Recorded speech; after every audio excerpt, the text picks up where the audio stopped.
Iya. Nah, pokoknya kamu nunggu aja langsung.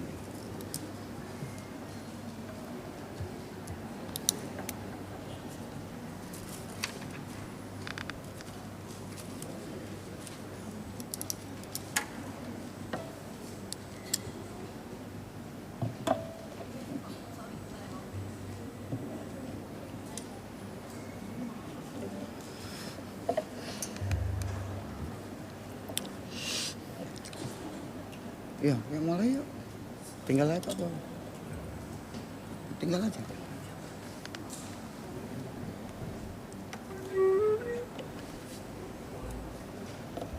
Ayo, indah rencanamu. Yuk.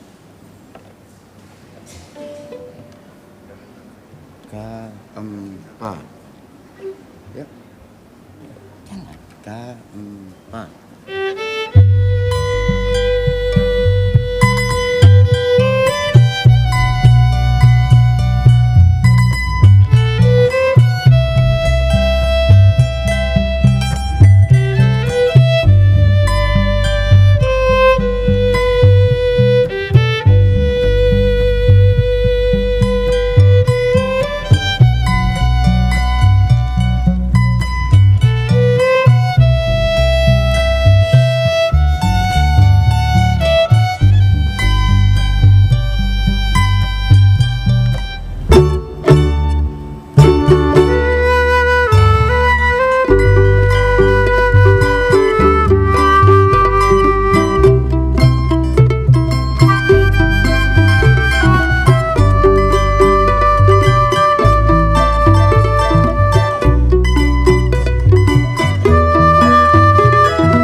hari Sabtu 13 September 2025 di GKI Samanhudi.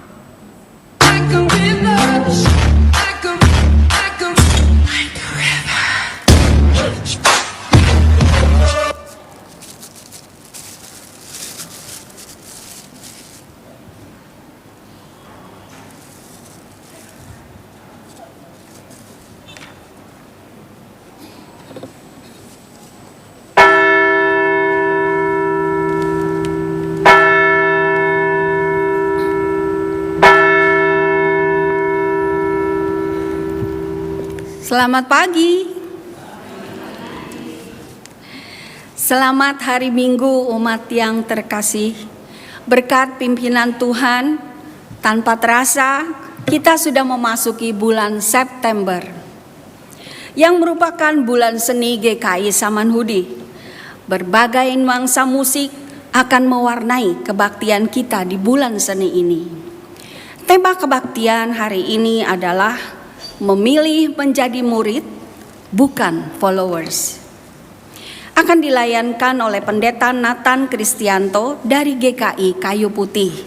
Kami mengucapkan terima kasih kepada Pendeta Nathan untuk pelayanannya dan juga terima kasih kepada tim keroncong GKI Nehemia dan juga seluruh rekan-rekan yang bertugas hari ini untuk terselenggaranya kebaktian hari ini.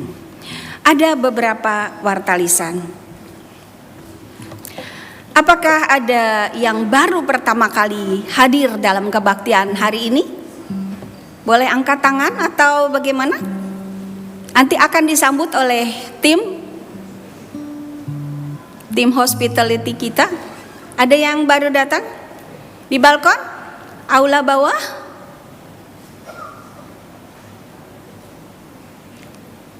Oke.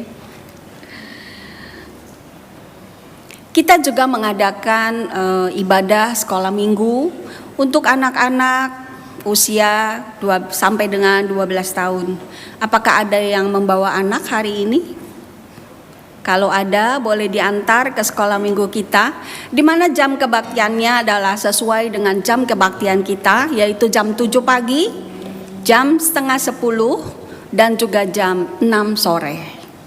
Ada? Di aula? Oke, terima kasih. Pada bulan September ini, kita memasuki bulan seni di mana kita akan merayakan kasih dan karya Allah lewat keindahan kesenian. Khususnya melalui nyanyian, musik, seni tari, dan seni teater. Sepanjang bulan ini setiap minggu, ibadah akan diwarnai dengan nuansa musik yang berbeda. Minggu hari ini tanggal 7 September adalah nuansa keroncong. Tanggal 14 September nuansa klasik dengan diiringi mini chamber. Tanggal 21 September nuansa jazz dengan iringan big band. Tanggal 28 September nuansa Mandarin dengan iringan guceng dan erhu serta tarian dari Remata. Jadi menarik sekali di bulan ini ya, hadir tiap hari Minggu ya. Sebagai rangkaian bulan seni akan diadakan beberapa acara khusus, yaitu Sabtu. Seperti yang tadi kita sudah lihat, tanggal 13 September, pentas aksi bersama GKI Samanhudi dengan judul Cari-Cari Hati-Hati oleh Remata, yang berupa drama musikal dengan 2 kali pementasan. Minggu tanggal 28 September, konser oleh Bina Musik GKI Samanhudi, Everlasting Melodies 15 seri pertama. Di seri pertama ini, BIMUS akan menampilkan karya dari para peserta musik klasik. Konser ini terbuka bagi siapa aja bisa hadir dan menikmatinya gratis. Jadi hadir ya. Drama musikal Cari-Cari Hati-Hati yang sebelumnya ditunda akan diselenggarakan pada hari Sabtu tanggal 13 September oleh Remata. Pentas pertama akan diadakan pada pukul 2 siang dan pentas kedua akan diadakan pada pukul 7 malam, setengah 7 malam. Bertempat di Aula Serbaguna lantai 4, dan saudara masih ada kesempatan untuk ikut berpartisipasi dengan berdonasi Rp100.000 untuk 1 kursi. Jadi kalau mau kasih lebih juga boleh ya. Di mana dananya akan dipergunakan untuk perluasan lahan GKI Samanhudi. Pemesanan dapat dilakukan dengan menghubungi nomor yang tertera di poster atau scan QR code yang tertera di layar. Mari kita bersama mendukung dan mengapresiasi karya seni yang menginspirasi. Pada akhir tahun pelayanan 2024-2025, sebanyak 15 pengurus Badan Pelayanan Jemaat GKI Samanhudi akan mengakhiri masa pelayanannya. Jadi ini bubble ya, badan pelayanan. Komisi Anak, Komisi Remaja, Peranan, Komisi Pemuda, Bina Musik, Poliklinik, Pasutri, Pramuka, Cimacan, Pokja Hospitality, Pokja Doa Hening Malam, Pokja Perwilayahan, Pokja Perpustakaan, Pokja Digital, dan Pokja Kantin. Berkenaan dengan itu, kami mengajak semua anggota untuk mengusulkan nama-nama calon pengurus periode 2026-2028. Sebagai bentuk partisipasi anggota jemaat dalam membentuk kepemimpinan badan pelayanan jemaat kita. Pencalonan nama-nama calon dapat dilakukan melalui Google Form atau mengisi kertas form yang disediakan di hall depan dan di aula bawah. Untuk dimasukkan ke dalam kotak yang tersedia. Batas waktu pemasukan nama adalah 28 September 2025. Keterangan lebih lanjut dapat dilihat pada warta jemaat. Tuhan Kepala Gereja memberkati kita. Demikianlah warta lisan. Mari kita mengheningkan diri sejenak untuk menyiapkan diri sebelum memasuki ibadah hari ini.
Marilah kita datang menghadap Tuhan yang memanggil kita untuk menjadi murid-Nya.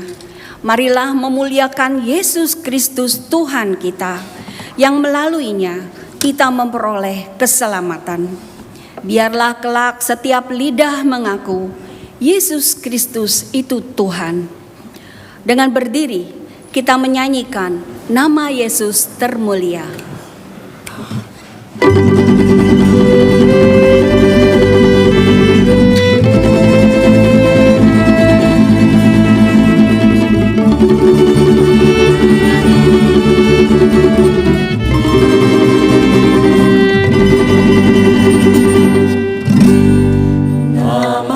Yesus termulia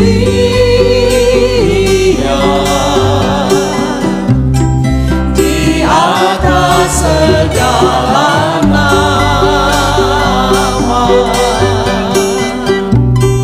agar di dalam namanya semuanya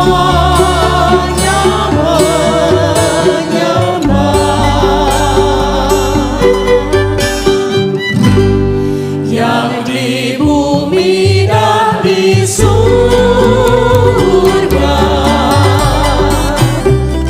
teguk lutut memuliakan, segala lidah pun berkata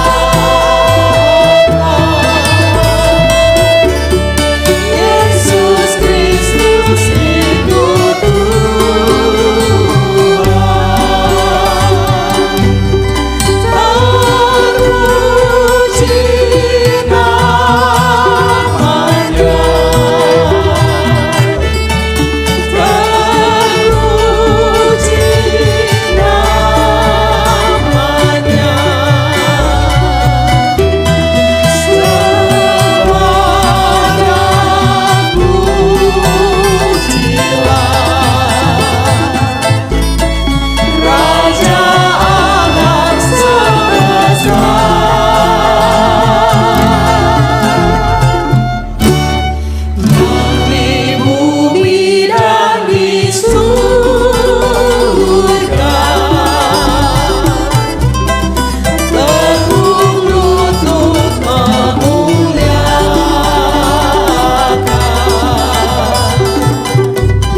masih banyak manusia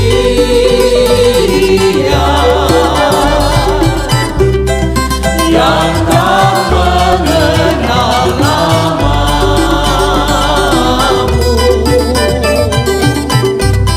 Suruh hamba yang setia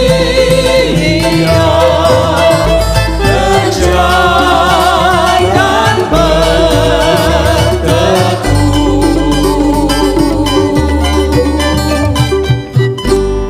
Tuhan, pakailah diriku, menyebarkan keselamatan, kabar dan menuakanmu,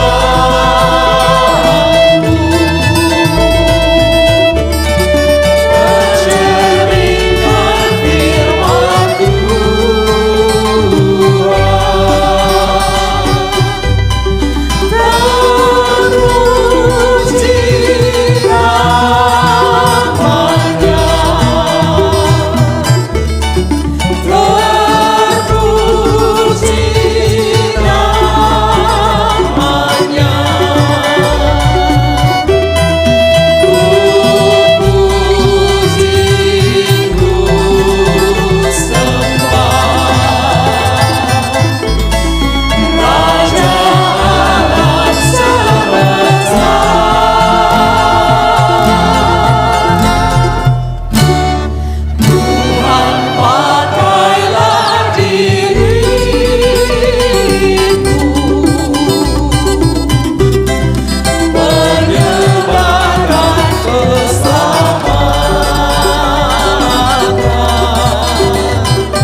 Pertolongan kita adalah di dalam nama Tuhan yang menjadikan langit dan bumi.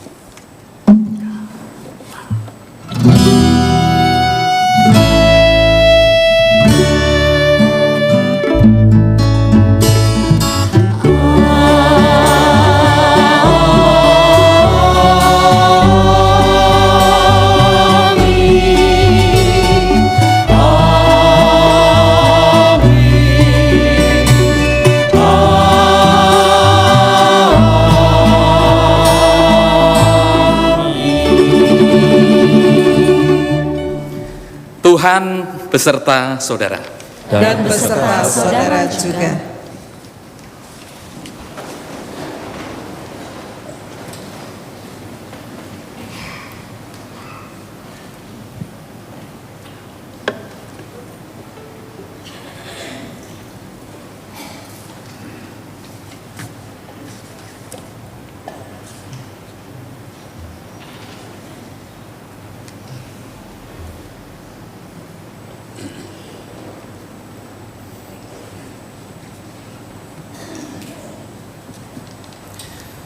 Umat yang terkasih, menjadi murid Yesus adalah sebuah pilihan, bukan paksaan.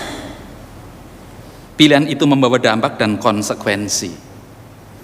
Dietrich Bonhoeffer dalam bukunya The Cost of Discipleship menyatakan, menjadi murid Tuhan Yesus ditandai dengan penyerahan diri total, pertobatan, dan ketaatan kepada kehendak Allah saat berhadapan dengan tantangan dunia.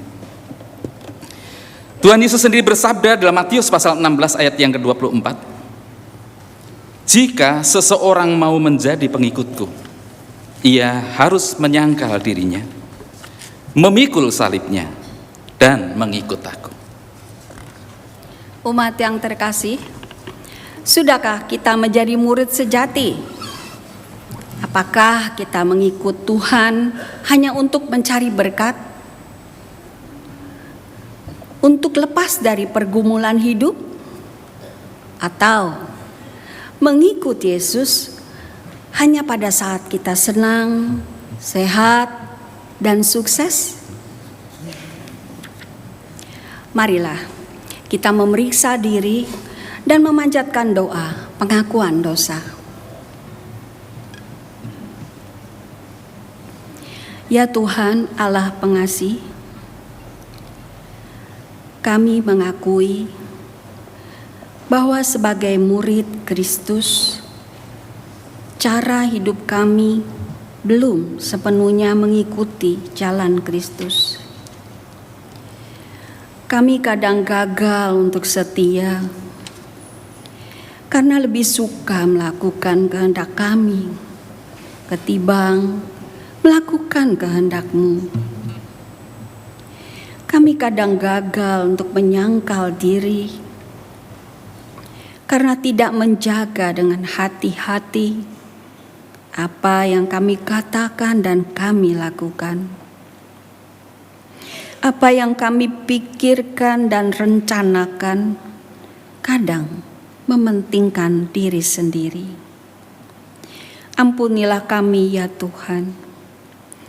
Bentuklah kami terus menjadi murid sejati, bukan hanya menjadi pengikut-Mu, tetapi menjadi murid yang siap memikul resiko dari mengikut Yesus, Juru Selamat kami. Amin.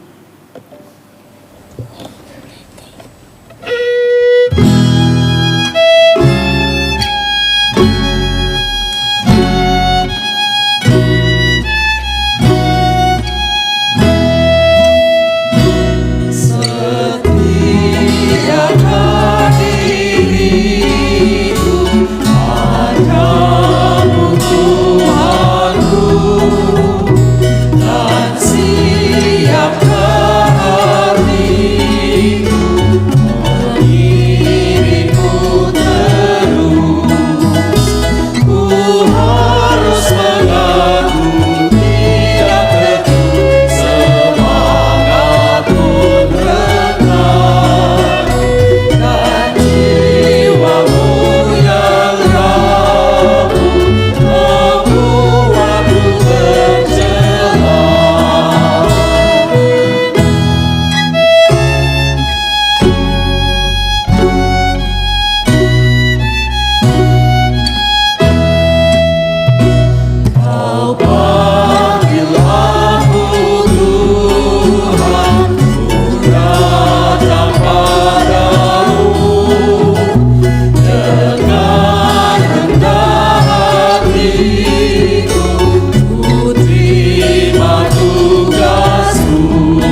Saudara-saudari terkasih, dengarkanlah berita anugerah yang diambil dari 1 Yohanes pasal 1 ayat 7. Jika kita hidup di dalam terang, sama seperti Dia ada di dalam terang, kita mempunyai persekutuan seorang dengan yang lain, dan darah Yesus anaknya itu menyucikan kita dari segala dosa.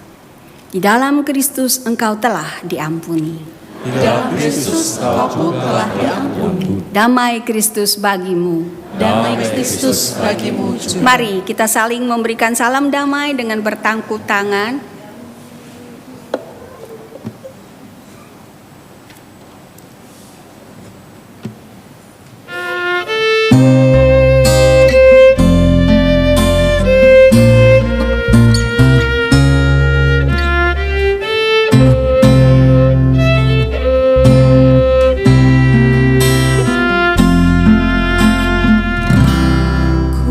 Dengar suara Yesus,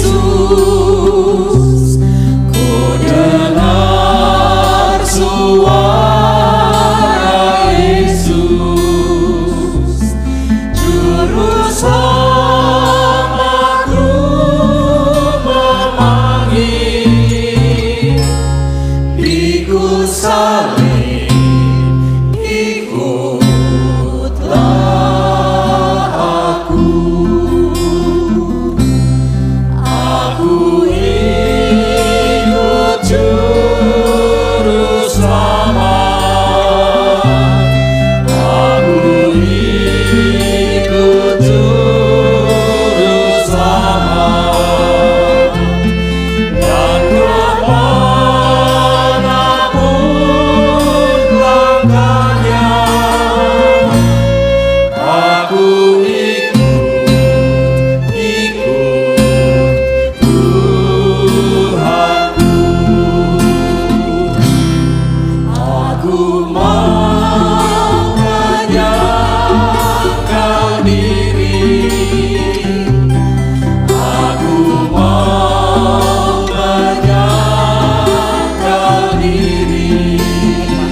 Saudara-saudara, mari sebelum membaca, mendengarkan firman Tuhan, mempersiapkan hati kita untuk menerima pemberitaan firman-Nya.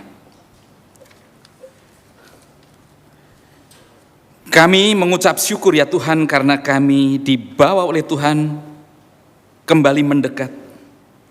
Sejenak meneduhkan diri kami, mengarahkan hati, pikiran kami kepada Tuhan untuk pemberitaan firman yang sebentar akan dinyatakan. Kami sadar ya Tuhan, tidak setiap waktu kami bisa memberikan ruang bagi hati kami untuk mengalami kehadiran-Mu. Karena kami dipenuhi dengan berbagai macam kesibukan, dipenuhi dengan berbagai macam persoalan. Namun kami bersyukur, kini kami ada di hadapan-Mu, dan kiranya sapaan firman-Mu akan menolong setiap kami. Supaya kami bisa mendengarkannya, supaya kami bisa membuatnya menjadi berbuah melalui kehidupan kami. Kami serahkan pembacaan pemberitaan firman dalam pimpinan-Mu ya Tuhan, di dalam nama Tuhan kami Yesus Kristus, kami berdoa. Amin.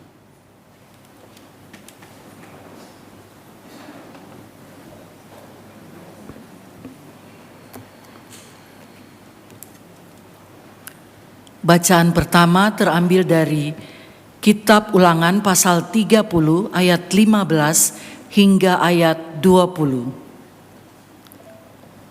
Lihatlah, aku menghadapkan kepadamu pada hari ini kehidupan dan kesejahteraan, kematian dan kecelakaan. Sebab pada hari ini aku memerintahkan kepadamu untuk mengasihi Tuhan Allahmu dengan hidup menurut jalannya dan berpegang pada perintah, ketetapan, dan peraturannya. Dengan demikian, kamu akan hidup bertambah banyak dan diberkati oleh Tuhan Allahmu di negeri kemana kamu masuk untuk mendudukinya. Tetapi jika hatimu berpaling dan kamu tidak mau mendengar, bahkan kamu disesatkan untuk sujud menyembah kepada ilah-ilah lain dan beribadah kepadanya, maka aku akan memberitahukan kepadamu pada hari ini bahwa kamu pasti akan binasa. Kamu tidak akan hidup lama di tanah yang akan kamu duduki setelah menyeberangi sungai Yordan. Aku memanggil langit dan bumi menjadi saksi terhadap kamu pada hari ini. Kuperhadapkan kepadamu kehidupan dan kematian, berkat dan kutuk. Pilihlah kehidupan, supaya kamu hidup, baik kamu maupun keturunanmu, dengan mengasihi Tuhan Allahmu, mendengarkan suaranya, dan berpaut padanya. Sebab dialah hidupmu dan yang membuat kamu lama tinggal di tanah yang dijanjikan Tuhan dengan sumpah kepada Abraham, Ishak dan Yakub, nenek moyangmu, untuk diberikan kepada mereka. Demikianlah firman Tuhan. Syukur kepada Allah.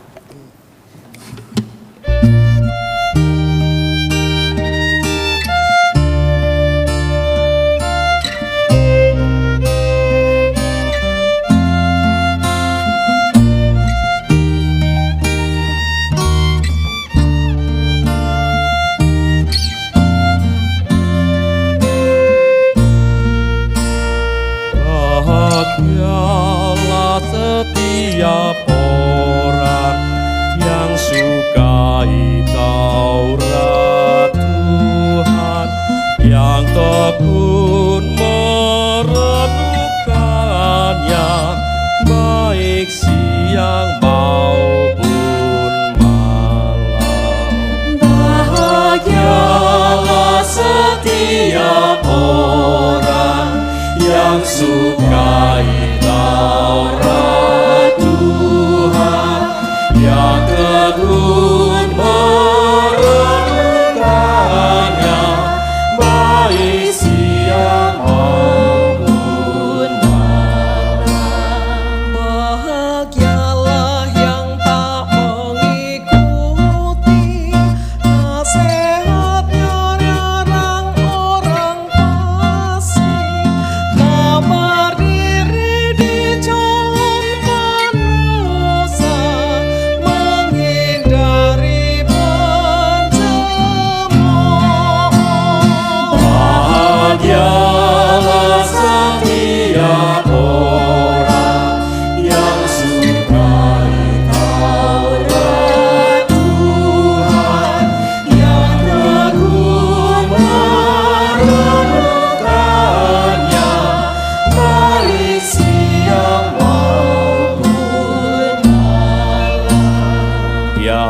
bagaikan pohon yang ditanam di tepi aliran air berlimpah, kan berbuah lebat pada musimnya, yang tiungnya takkan layu. Bahagialah setiap orang yang sukai Taurat Tuhan, yang tekun merenungkannya, baik siang maupun malam. Tak begitu jalan orang fasik, seperti sekam ditiup angin, takkan tahan dalam penghakiman di kumpulan orang benar. Bahagialah setiap orang yang sukai Taurat Tuhan, yang tekun merenungkannya, baik siang maupun malam. Jalan orang benar dikenal Tuhan, apa yang dibuatnya berhasil. Berbedalah jalan orang fasik, kan menuju kehancuran. Bahagialah setiap orang yang sukai Taurat Tuhan, yang tekun merenungkannya, baik siang maupun malam.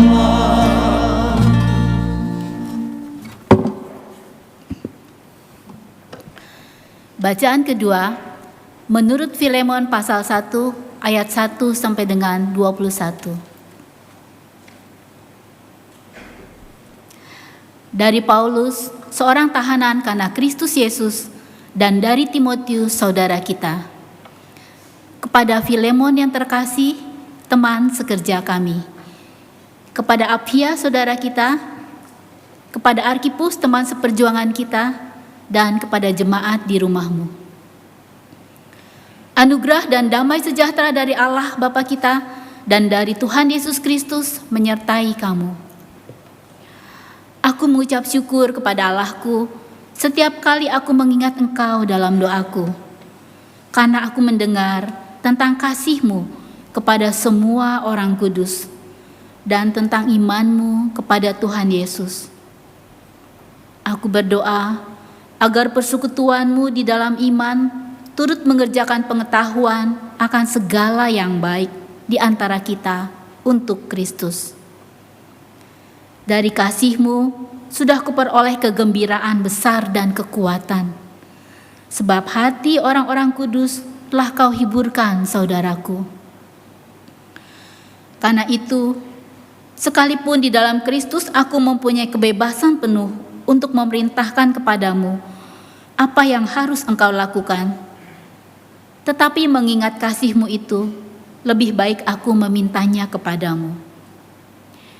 Aku, Paulus yang sudah tua, lagi pula sekarang menjadi tahanan karena Kristus Yesus, mengajukan permintaan kepadamu mengenai anakku yang kudapat selagi aku dalam penjara, yakni Onesimus.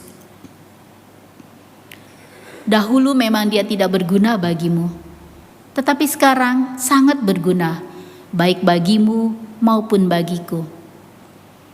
Dia yang adalah buah hatiku, kusuruh kembali kepadamu. Sebenarnya aku mau menahan dia di sini sebagai gantimu, untuk melayani aku selama aku dipenjarakan karena Injil. Tetapi tanpa persetujuanmu, aku tidak mau berbuat sesuatu, supaya yang baik itu jangan engkau lakukan seolah-olah dengan paksa, melainkan dengan sukarela. Sebab mungkin karena itulah dia dipisahkan sejenak dari engkau, supaya engkau dapat menerimanya untuk selama-lamanya, bukan lagi sebagai budak, melainkan lebih daripada budak, yaitu sebagai saudara yang terkasih. Bagiku sudah demikian, apalagi bagimu, baik secara manusia maupun di dalam Tuhan. Jadi, kalau engkau menganggap aku sebagai rekan, terimalah dia seperti aku sendiri. Kalau dia sudah merugikan engkau ataupun berutang padamu, tanggungkanlah semuanya itu kepadaku. Aku, Paulus, menjaminnya dengan tulisan tanganku sendiri. Aku akan melunasinya. Sebaiknya jangan kukatakan bahwa engkau juga berutang padaku, yaitu dirimu sendiri. Ya saudaraku, semoga engkau berguna bagiku di dalam Tuhan. Hiburlah hatiku di dalam Kristus. Dengan percaya kepada ketaatanmu, kutuliskan ini kepadamu. Aku tahu, lebih daripada permintaanku ini akan kau lakukan. Demikianlah firman Tuhan. Syukur kepada Allah. Dan inilah Injil Tuhan Yesus Kristus menurut Lukas pasal yang ke-14 ayat 25 hingga 33. Lukas pasal 14 ayat 25 hingga 33. Pada suatu kali banyak orang berduyun-duyun mengikuti Yesus dalam perjalanannya. Ia berpaling dan berkata kepada mereka, "Jikalau seseorang datang kepadaku dan ia tidak membenci ayahnya, ibunya, istrinya, anak-anaknya, saudara-saudaranya laki-laki ataupun perempuan, bahkan nyawanya sendiri, ia tidak dapat menjadi muridku. Siapa saja yang tidak memikul salibnya dan mengikut aku, ia tidak dapat menjadi muridku. Sebab siapakah di antara kamu yang kalau mau mendirikan sebuah menara tidak duduk dahulu membuat anggaran biayanya? Apakah uangnya cukup untuk menyelesaikan pekerjaan itu? Jangan sampai setelah meletakkan dasarnya namun tidak mampu menyelesaikannya, semua orang yang melihatnya mengejek dia dan berkata, orang itu mulai mendirikan tetapi ia tidak mampu menyelesaikannya. Atau raja manakah yang kalau mau pergi berperang melawan raja lain tidak duduk dahulu untuk mempertimbangkan apakah dengan 10.000 orang ia sanggup menghadapi lawan yang mendatanginya dengan 20.000 orang? Jikalau tidak, ia akan mengirim utusan selama musuh itu masih jauh untuk menanyakan syarat-syarat perdamaian. Demikian pula lah tiap-tiap orang di antara kamu yang tidak melepaskan dirinya dari segala miliknya tidak dapat menjadi muridku." Demikian pembacaan firman Tuhan. Berbahagialah kita yang mau mendengarkan firman-Nya dan memelihara firman itu di dalam kehidupannya. Haleluya.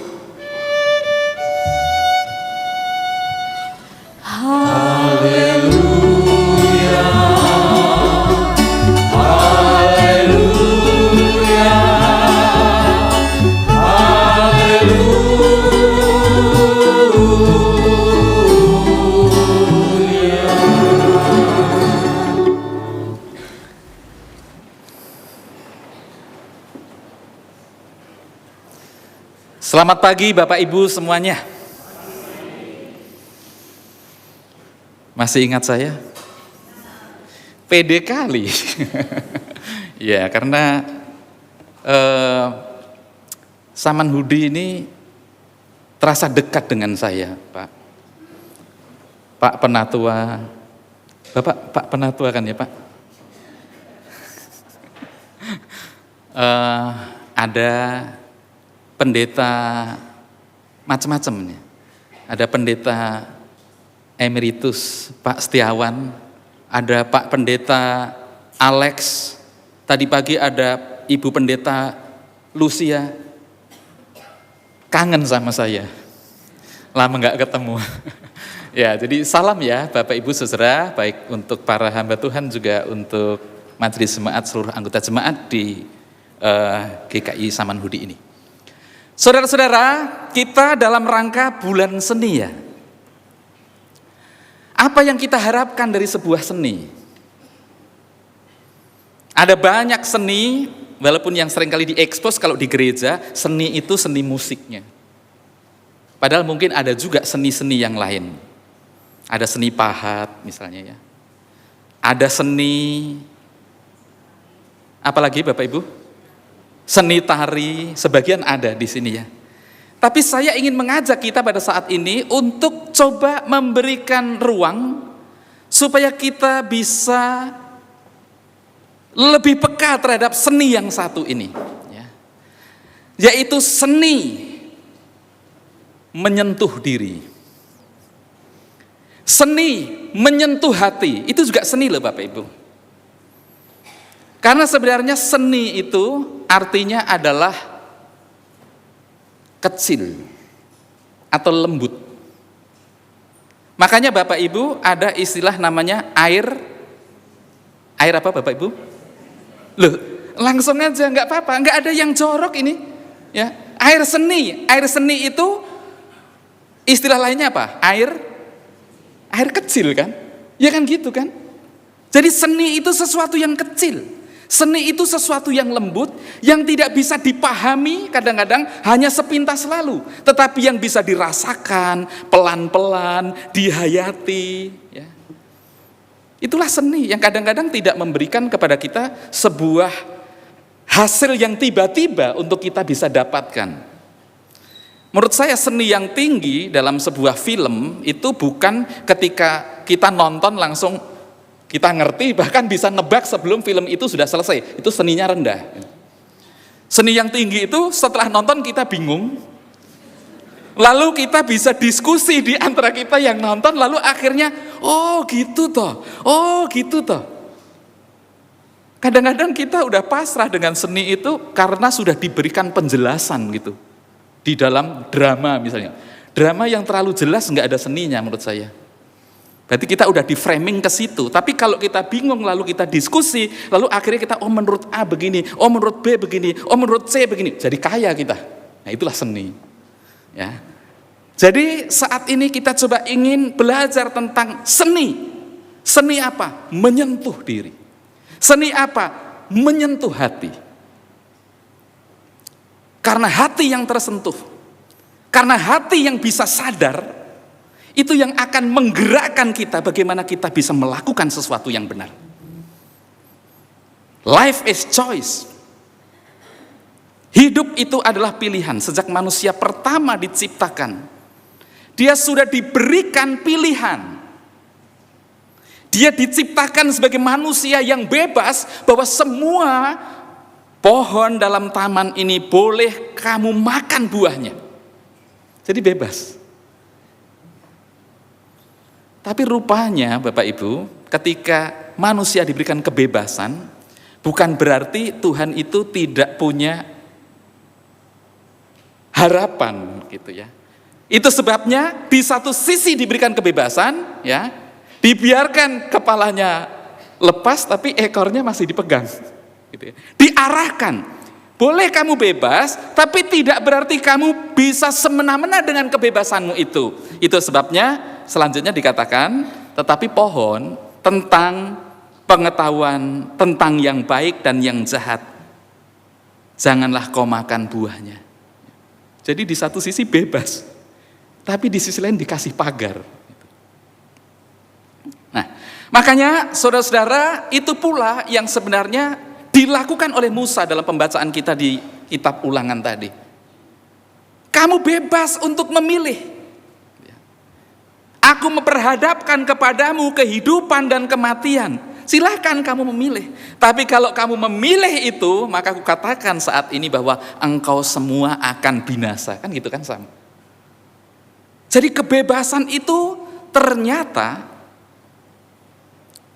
membuat kita menyadari bahwa setiap hal yang kita putuskan itu selalu ada konsekuensinya.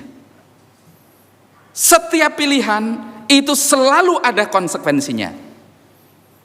Nah, itulah sebabnya saudara-saudara, karena hidup itu memilih di antara hal-hal yang harus kita pertimbangkan, harus kita dalami. Akhirnya seringkali memilih itu menjadi sebuah pekerjaan yang tidak mudah. Memilih itu melelahkan loh Bapak Ibu. Karena kita harus mempertimbangkan dengan baik. Karena kita harus menggumuli supaya pilihan kita itu tidak menjadi sebuah pilihan yang salah.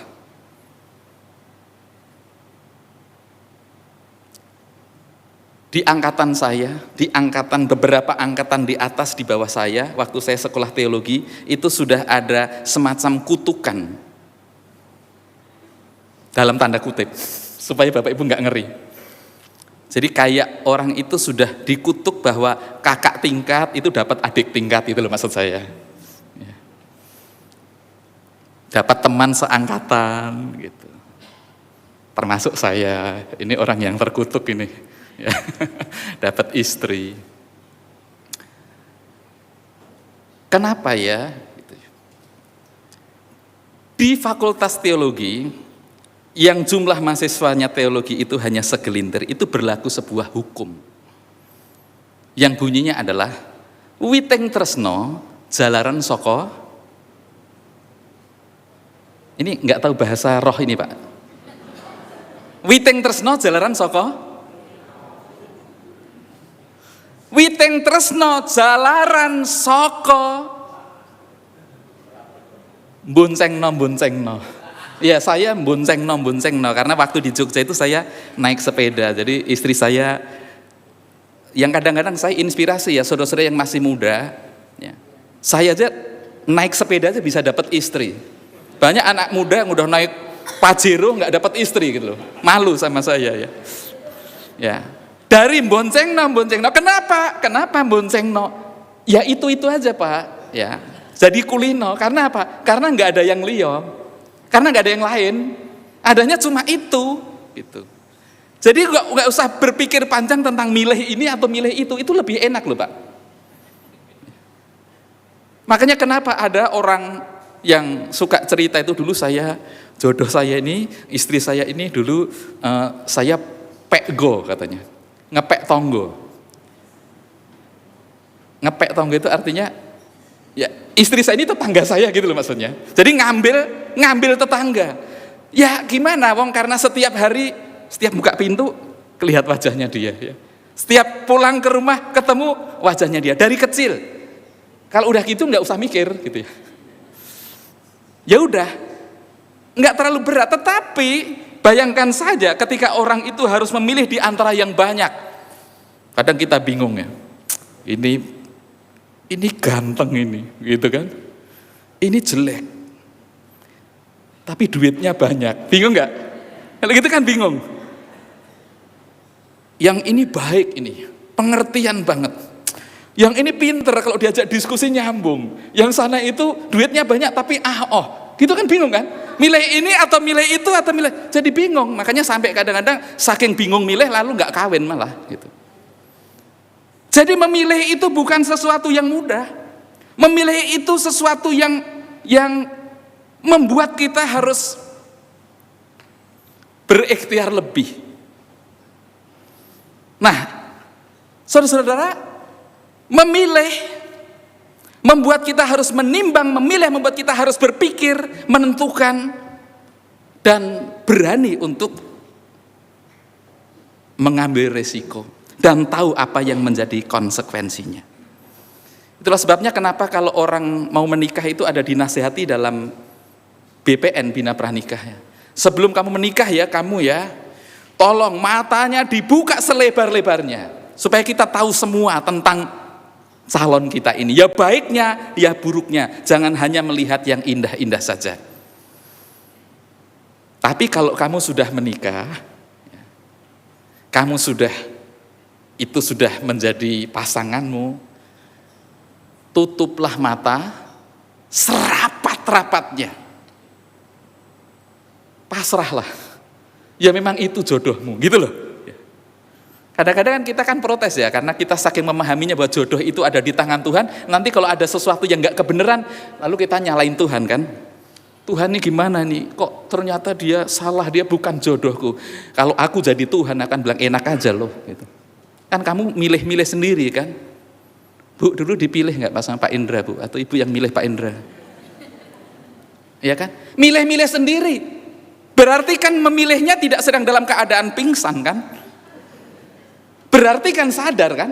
Nah kalau sadar, berarti sadar juga kelebihan dan kekurangannya. Walaupun saya tahu Pak Indra ini orang yang punya banyak kelebihan.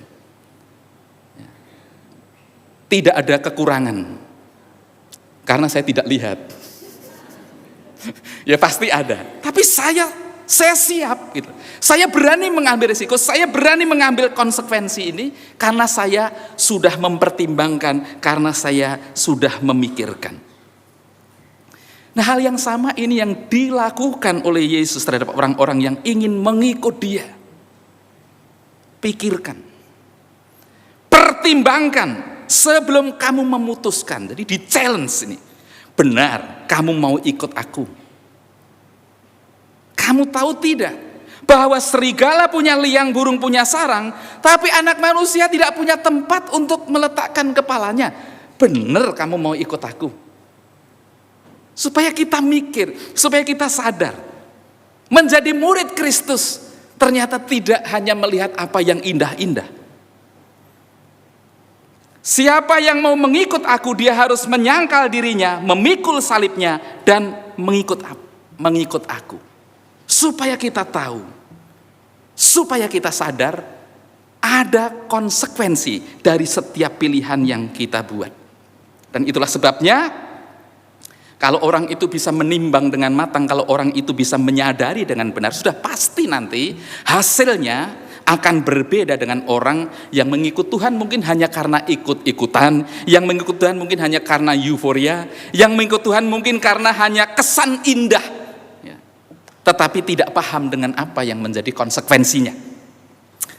Saudara-saudara, waktu SMA, saya masih ingat kelas 2, ada seorang guru saya, yang setiap kali mau memulai kelas, dia mengambil 5 menit pertama untuk menyampaikan nasihat yang tidak ada hubungannya dengan pelajaran itu. Ya. Nasihatnya biasanya berkaitan dengan budi pekerti, ya. Dengan pengajaran tentang moralitas, karena banyak kan anak-anak masih muda perlu dibekali. Ya. Belajar tentang seni kehidupan.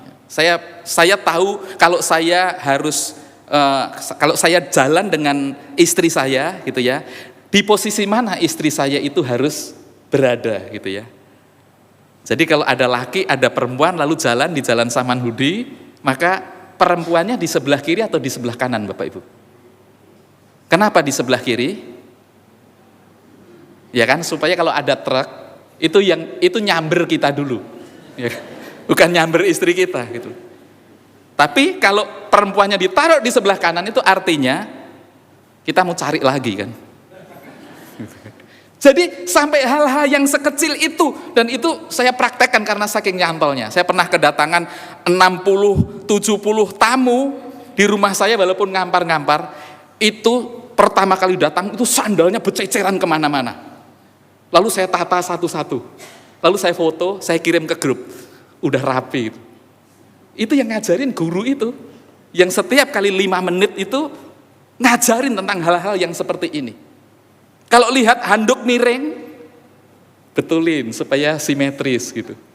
Wah, keren sekali. Makanya saya jadi pendeta berkat dia. Nah, ada satu hal yang menarik yang sampai sekarang saya juga tidak lupa, ketika dia mengatakan begini. Ada 2 cara berpikir orang sebelum dia memutuskan pilihan yang akan sangat menentukan bagaimana nasib selanjutnya. Ada 2 cara berpikir. Cara berpikir yang pertama itu adalah cara berpikir nanti bagaimana. Cara berpikir yang kedua adalah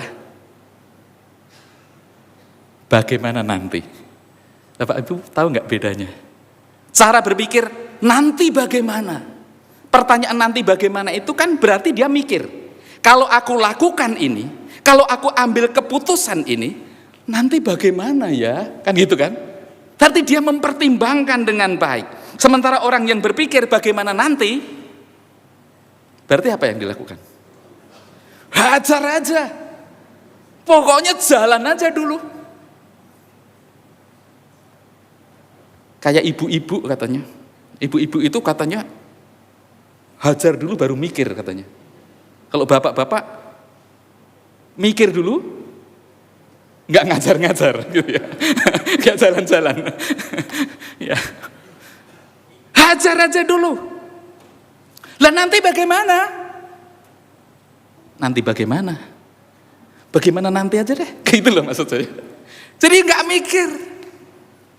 Tidak mempertimbangkan keputusanku itu akan berdampak pada apa.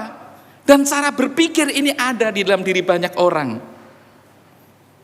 Nah, itulah sebabnya mengapa Yesus mengingatkan kita tentang pentingnya cara berpikir bukan bagaimana nanti, tapi nanti bagaimana.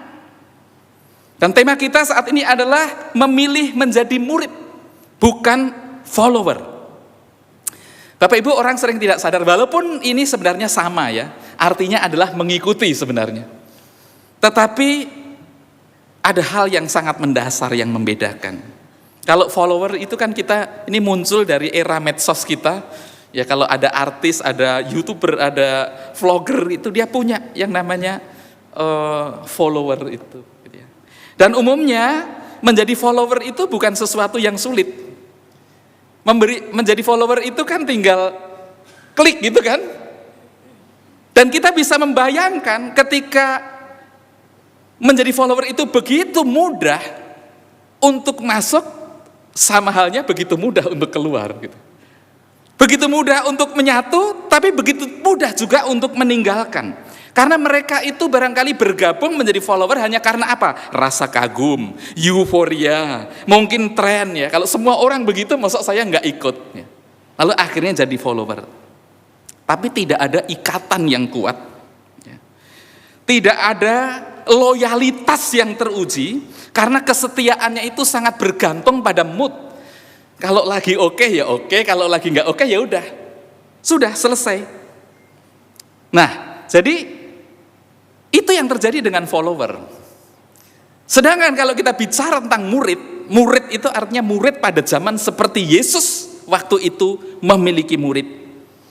Mereka juga pengikut, tapi murid pada konteks itu adalah orang-orang yang militan. Bapak Ibu tahu artinya militan?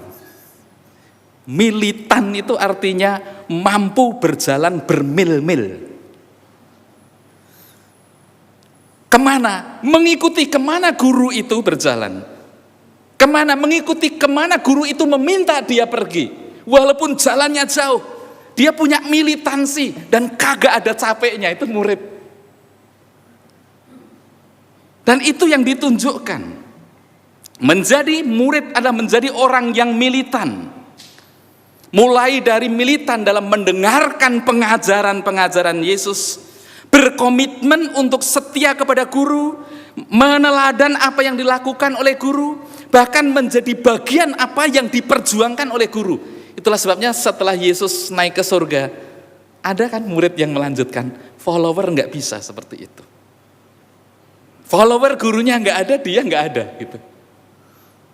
Tapi dia ada panggilan untuk melanjutkan apa yang menjadi perjuangan dari gurunya. Itulah murid.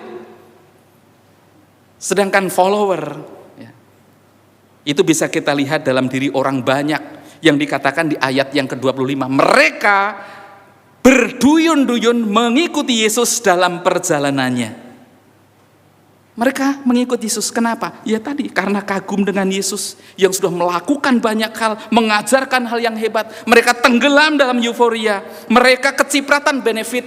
Kadang Yesus menyembuhkan orang sakit, kadang Yesus memberikan makan kepada orang lapar. Ya karena itulah. Karena ada sesuatu yang dia peroleh, yang dia dapat, itulah. Tapi ketika itu tidak ada, pasti dia akan meninggalkan. Dan hal itu terbukti. Jadi follower itu begini, yang terjadi dalam diri Yesus. Dia mengikuti Yesus kemana Yesus pergi, tapi kerangka berpikirnya adalah kepentingannya. Ketika apa yang diharapkan tidak tercapai, dia tetap ada di belakang, tapi sudah bukan mengikuti, tapi menggiring Yesus. Menggiring Yesus untuk dicelakai kan. Makanya Yesus digiring hingga sampai pada penderitaan dan penyaliban. Kan orang yang sama ya, follower-follower itu kan sebenarnya. Nah itu yang terjadi. Jadi singkatnya, follower, dia mengikut Yesus hanya pada saat dia perlu. Dia mencari Yesus hanya pada saat dia mau. Yesus dipuji. Kapan? Karena apa yang diharapkan itu bisa terpenuhi. Kalau udah terpenuhi, wah, Bapa, Engkau sungguh baik, kasih-Mu melimpah di hidup, sampai meremelek sampai menghayati sebegitunya. Kalau apa? Kalau terjadi apa yang diharapkan itu terpenuhi. Mereka menjadikan Yesus itu hanya instrumen, alat. Alat itu apa? Sesuatu yang dipakai untuk mencapai tujuan. Tujuannya apa? Kepentingannya. Makanya nanti Yesus itu kayak jadi seperti ada patung yang kepalanya pelontos, lalu perutnya kebuka, buncit, ya, lalu duduk. Di depannya itu ada kue-kue manis, ada buah-buah. Apa Pak namanya Pak? Namanya Jilaihut ternyata. Saya taunya Julaihut. Enggak apa-apa Pak, selisih sedikit ya Pak. Tapi maksudnya kan begitu Pak ya. Jadi terus wajahnya senyum. Kenapa dia senyum? Karena seneng. Kenapa dia seneng? Karena dikasih buah, dikasih yang manis-manis. Dan nanti kalau dia udah seneng, pokoknya orang itu kalau udah seneng ya, itu apa saja akan dikasih. Bila perlu kepala diminta aja dikasih. Orang kalau lagi seneng, kalau udah seneng. Saya membuktikan kok. Tuh ada orang tua yang anak-anaknya masih kecil, waktu keluar dari sekolah minggu, lalu saya pegang-pegang, ih lucu ya anaknya, ini kayaknya pinter loh ini anak ini. Dan ternyata dia nyeplos, pinter tenan, hebat ini Pak. 2 hari kemudian, Pak Nathan, ada waktu nggak? Yuk kita makan yuk di Kelapa Gading gitu loh. Karena dia seneng gitu. Ya, kalau udah seneng apapun lah, ini Yesus diperlakukan seperti ini. Dia dipuji. Pada saat apa? Pada saat apa yang diharapkan itu terpenuhi. Kan nggak ada bedanya dengan Jilaihut itu. Nah saudara-saudara, itu yang terjadi. Dan itulah follower. Tapi menjadi murid beda. Menjadi murid ketika kita memilih ya, menjadi murid kita tahu apa yang menjadi konsekuensi dari pilihan yang kita buat. Bahwa menjadi murid ternyata tidak bisa sambil lalu. Menjadi murid itu ternyata tidak bisa hanya cari apa yang kita anggap gampang, apa yang kita anggap mudah. Menjadi murid ternyata harus militan, berjalan bersama dia, bermil-mil, harus berani lelah, harus berani membayar harga, berapapun itu besarnya, betapapun itu susahnya. Konsekuensi menjadi murid. Waduh kalau begitu ngeri banget ini ternyata menjadi murid. Apa kita tidak sedang lagi kena prank ini? Menjadi murid Yesus. Ternyata susahnya minta ampun. Ternyata bahwa serigala punya liang, burung punya sarang. Anak manusia tidak punya tempat untuk meletakkan kepalanya. Kalau tidak mengikut aku, kamu bisa punya sarang, kamu bisa punya liang, kamu bisa punya tempat untuk meletakkan kepala. Kamu bisa mengalami dan merasakan begitu banyak kenyamanan dalam hidupmu. Kalau kamu mengikut bukan aku, tapi kalau mengikut aku enggak punya tempat untuk meletakkan kepala. Siapa yang mau mengikut aku, dia harus menyangkal dirinya, memikul salibnya, dan mengikut aku. Ternyata konsekuensinya Bapak Ibu sangat berat. Mungkin itu tidak bisa kita jawab setelah kita pada saat kita mendengar khotbah ini. Mungkin nanti ketika kita pulang, ya, seni itu berlangsung, sesuatu yang lembut itu berlangsung dan masuk ke dalam hati kita. Rumah kita itu, kalau celah-celahnya nggak ditutup, itu debu bisa masuk. Kenapa dia masuk? Karena dia lembut. Karena debu-debu itu begitu kecil. Tahu-tahu nanti sudah kotor rumah kita. Sesuatu yang lembut, tanpa sadar dia masuk. Apa yang kita dengarkan dari firman Tuhan ini mengingatkan kita kembali. Menjadi murid tidak mudah. Menjadi murid ada konsekuensinya. Sesuatu yang mungkin pelan-pelan, ya, seperti seni itu masuk. Saudara, kita hidup di tengah-tengah dunia yang dalam banyak hal itu menganut spirit. Kalau bisa mudah, kenapa kita harus bersusah-susah? Kan begitu. Bila perlu, tenaga kita ini nggak usah kita perah gitu. Tapi nanti rezeki kita itu bisa datang melimpah. Bila perlu, kita ongkang-ongkang kaki saja. Nanti duit itu akan datang sendiri. Biarlah orang lain yang menderita, aku bisa bahagia. Biarlah mereka yang bekerja keras. Nanti kalau mereka sudah punya banyak, aku tinggal memeras. Itu spirit. Spirit yang suka atau tidak suka harus kita akui. Begitu banyak orang hidup dalam spirit ini. Dan itulah sebabnya mengapa dunia kita itu bisa menjadi rusak. Mengapa bangsa kita itu terpuruk, karena spiritnya itu.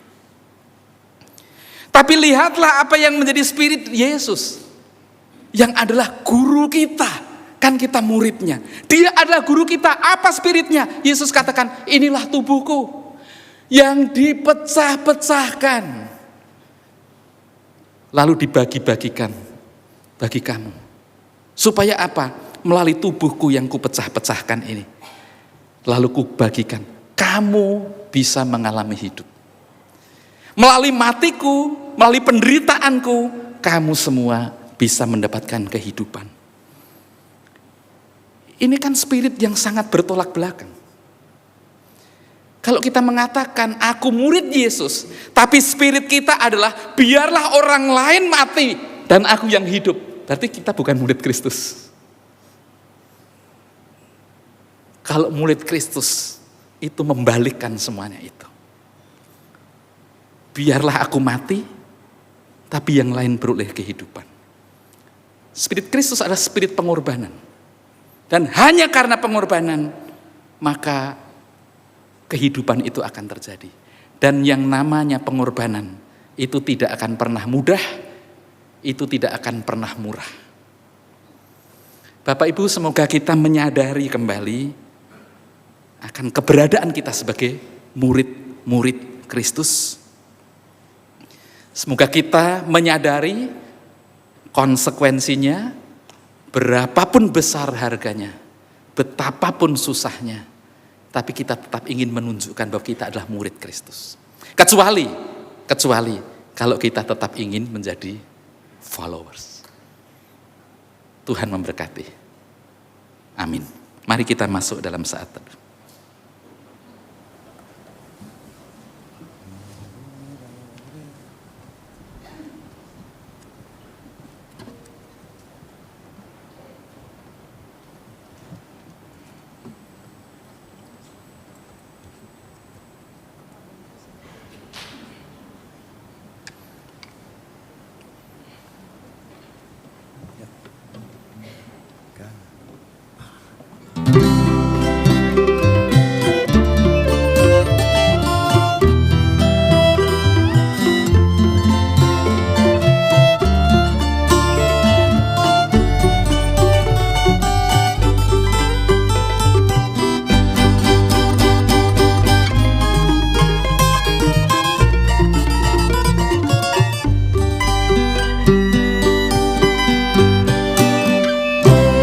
Saya mau ikut Yesus,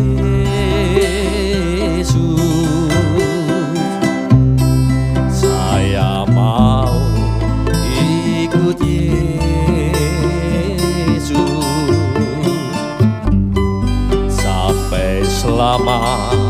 selama-lamanya.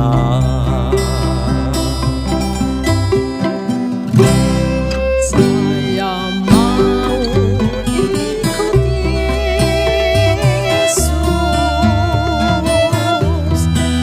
Saya mau ikut Yesus sampai selama-lamanya. Meskipun saya susah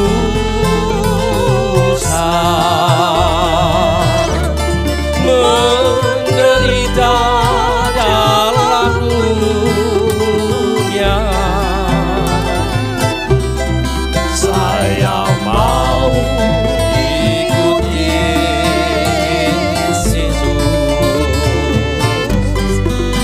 sampai selama-lamanya.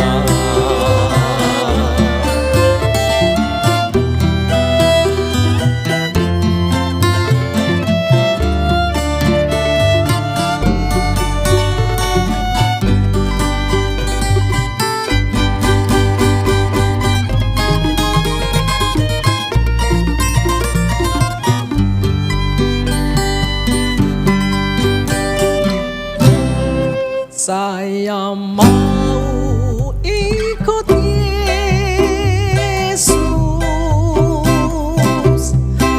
Saya mau ikut Yesus sampai selama-lamanya. Saya mau ikut Yesus. Saya mau ikut Yesus sampai selama-lamanya. Meskipun saya susah menderita dalam dunia,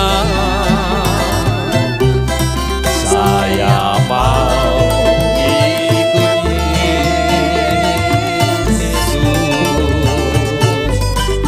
sampai selama-lamanya.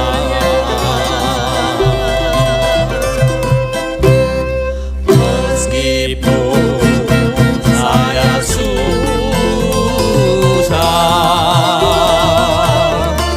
menderita dalam dunia, saya mau ikut Yesus sampai selama-lamanya.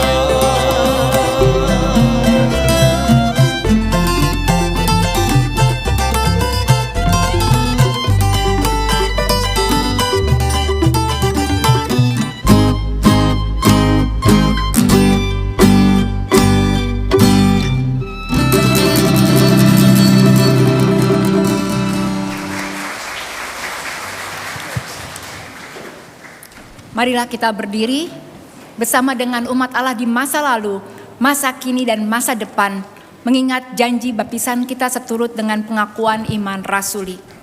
Aku percaya kepada Allah, Bapa yang Maha Kuasa, Khalik langit dan bumi, dan kepada Yesus Kristus, anaknya yang tunggal Tuhan kita, yang dikandung oleh Roh Kudus, darah Maria, yang menderita sengsara di bawah pemerintahan Pontius Pilatus, disalibkan, mati dan dikuburkan, turun ke dalam kerajaan maut. Pada hari yang ketiga, bangkit pula dari antara orang mati, naik ke surga, duduk di sebelah kanan Allah, Bapa yang Maha Kuasa. Dan dari sana dia akan datang untuk menghakimi orang yang hidup dan yang mati. Aku percaya kepada Roh Kudus, gereja yang kudus dan am, persekutuan orang kudus, pengampunan dosa, kebangkitan orang mati, dan hidup yang kekal. Amin. Saudara-saudara, mari kita kembali bersatu hati kita menaikkan doa syafaat. Ya Tuhan, kami bersyukur Tuhan telah membawa kami pada kesadaran diri kami sebagai murid-murid-Mu. Yang kami akui dalam perjalanannya, seringkali yang kami tunjukkan dari diri kami, bahwa kami hanyalah menjadi followers. Tuhan, kiranya Engkau menolong kami, supaya kesadaran kami ini terus kami bawa, dan mendorong kami untuk bisa mewujudkan diri kami sebagai murid-murid Tuhan, dengan segala konsekuensinya. Mampukanlah kami di tengah kelemahan dan ketidakberdayaan kami. Namun kami percaya bahwa menjadi murid-Mu akan membawa kami kepada kehidupan. Tuhan, kami berdoa untuk jemaat-Mu GKI Samanhudi. Tuhan telah menolong hingga jemaat ini berdiri dan menjalankan pelayanannya hingga sampai dengan hari ini. Tuhan yang akan terus memimpin, menjadikan jemaat ini sebagai berkat Tuhan yang nyata, baik bagi orang-orang yang ada di dalam maupun di luar, baik dekat maupun jauh. Tuhan juga memberkati pelayanan-pelayanan yang ada. Secara khusus di sepanjang bulan September ini, kami menyelenggarakan bulan seni.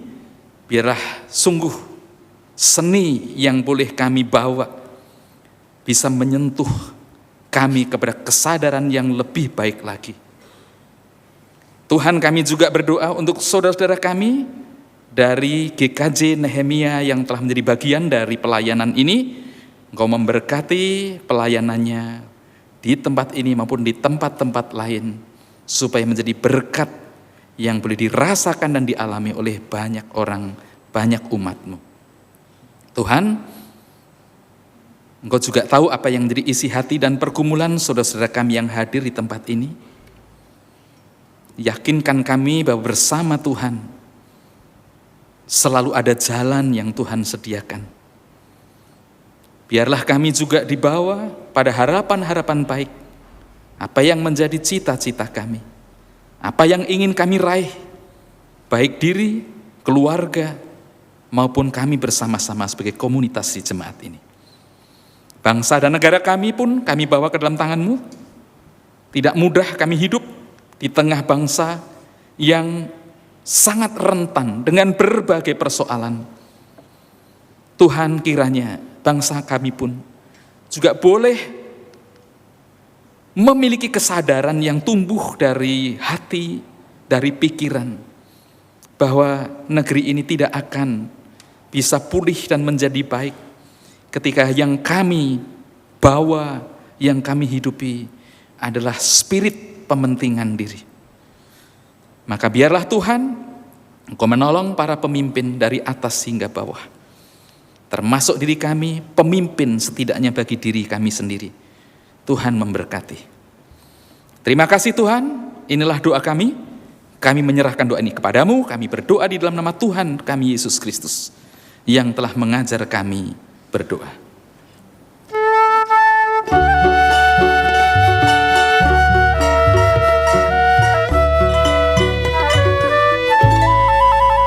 Bapa kami yang ada di surga, dikuduskanlah nama-Mu, datang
Umat kekasih Tuhan, setiap minggu kita memberikan persembahan pada Tuhan karena Tuhan juga setiap minggu memberikan apa yang kita butuhkan. Marilah saat ini kita membawa persembahan yang terbaik dengan penuh kerelaan. Di dalam 2 Korintus 8 ayat 12 tertulis, sebab jika kamu rela untuk memberi, pemberianmu akan diterima berdasarkan apa yang ada padamu, bukan berdasarkan apa yang tidak ada padamu. Kami mengucapkan terima kasih kepada seluruh umat yang telah memberikan persembahan sedulur sehingga terkumpul sampai dengan saat ini. Umat juga dapat memberikan persembahan sedulur lewat kantong-kantong persembahan atau melalui transfer yang diberi akhiran angka 20 untuk nominalnya. Tuhan Yesus memberkati saudara dan persembahan saudara.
Mari kita berdoa.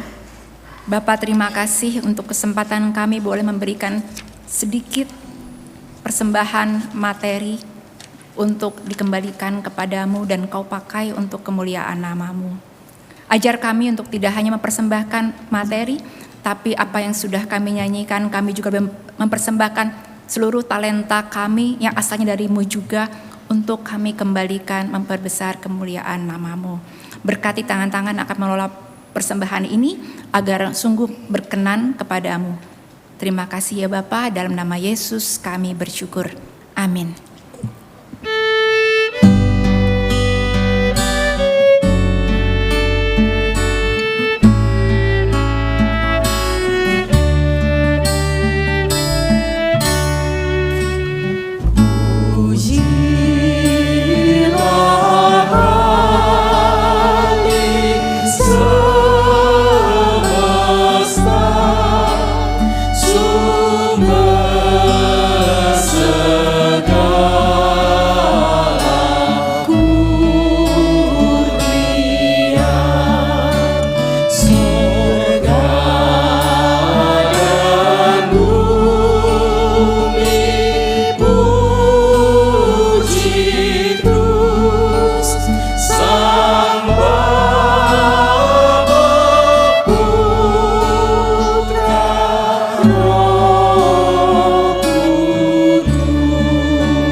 Umat yang terkasih, kita telah memilih untuk menjadi murid Kristus. Marilah ikuti jalan Tuhan dengan setia dan dengan teguh hati. Setiap pilihan punya konsekuensi, termasuk pilihan untuk mengikuti Yesus. Jika kita mau memikul salib kita masing-masing, pasti Tuhan akan menguatkan kita untuk tegar menghadapi apapun dan siapapun.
Saudara-saudara, arahkanlah hatimu kepada Tuhan. Kami mengarahkan hati kami kepada Tuhan. Jadilah saksi Kristus. Syukur kepada Allah. Terpujilah Tuhan, Kini dan selamanya. dan kini terimalah berkat-Nya. Kasih Tuhan mengiringimu,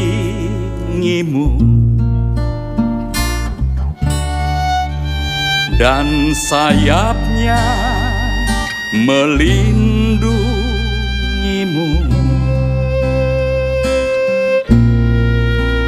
Tangan Tuhan pegang di dalam hidupmu. Majulah dalam terang kasih-Nya. Ya.